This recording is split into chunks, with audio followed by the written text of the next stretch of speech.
விலையேறப்பெற்ற இயேசுவின் நாமத்தினால உங்களை யாவருக்கும் அன்பின் வாழ்த்துக்கள். பல ஆண்டுகளுக்கு முன்பதாக ஒரு தமிழ் வாராந்திர மேகசினில் ஒரு தலைப்பு இவ்விதமாக போடப்பட்டிருந்தது.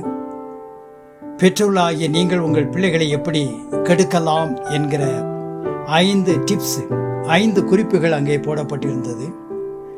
ஒன்று, பிள்ளைகள் விளையாண்டு விட்டு அங்கும் இங்கும் போடப்பட்டதான விளையாட்டு ஜாமான்களை அவர்களை எடுத்து வைக்க சொல்லாமல் பெற்றோர்கள் எடுத்து வைப்பது. அடுத்து, தேவையில்லா காரியத்தை பிடிவாதம் பண்ணி கேட்கும்போது அதை கொடுப்பது. மூன்றாவதாக, நான் கஷ்டப்பட்டோ என் பிள்ளைகள் கஷ்டப்படக்கூடாது என்று எண்ணி சில காரியங்களை செய்வது. அடுத்ததாக, ஸ்பூன் ஃபீடிங், பிள்ளைகள் பெரியவர்கள் ஆனாலும் ஊட்டி விடுவது, அவர்களுக்காக எல்லாம் பெற்றோர்கள் சென்று செய்வது, வீட்டு வேலை கூட செய்ய விடுவதில்லை. பிள்ளைகள் தேவையில்லா ஜோக் பண்ணுவதும் பேசும்போது பெற்றோர்கள் அதை ரசிப்பது. நாம் பார்த்திருக்கிறோம், அநேக பிள்ளைகள் சிறு குழந்தைகள் கூட கையில் மொபைலை கொடுத்து சாப்பிட விடுவது. பல பெற்றோர்கள் கஷ்டப்பட்டு தகுதிக்கு மேல் பைக் வாங்கி கொடுப்பதும், பல வாலிபர்கள் விரைவாக ஹெல்மெட்டில் போடாமல் சென்று விபத்துக்குள்ளாக அவர்கள் உட்படுவதையும் செய்திகளில் நாம் பார்த்திருக்கிறோம்.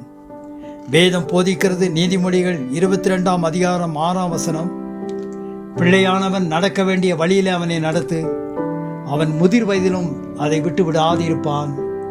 அருமையான பெற்றோர்களே, உங்கள் பிள்ளைகளை நேசியுங்கள். சிறு பிராயத்தில் அவர்களுக்கு நடக்க வேண்டிய வழிகளை நடத்துங்கள்.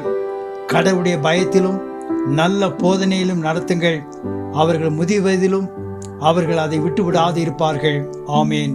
எங்கள் அன்பின் ஆண்டவரே, நாங்கள் கர்த்தாவே பிள்ளைகளை எல்லா தெய்வ பயத்தோடும் ஆண்டவரே ஒழுக்கத்தோடும் அவர்களை நாங்கள் நடத்தும்படியான கிருபையை தாரும்.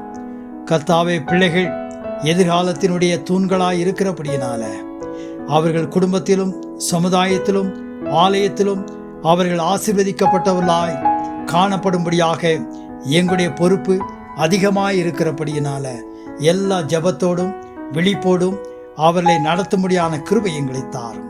நீர் ஆசீர்வதியும். இயேசுவின் மூலம் ஜெபம் கேள் நல்ல பிதாவே, ஆமென். நம்முடைய கர்த்தராகிய இயேசுவின் கிருபையும் பிதாவுடைய அன்பும் பரிசுத்த ஆவியானுடைய ஐக்கியமும் சந்தோஷமும் சமாதானமும் அனைத்து பெற்றோர்களோடும் பிள்ளைகளோடும் இன்றும் என்று சதா காலம் இருப்பதாக. ஆமென்.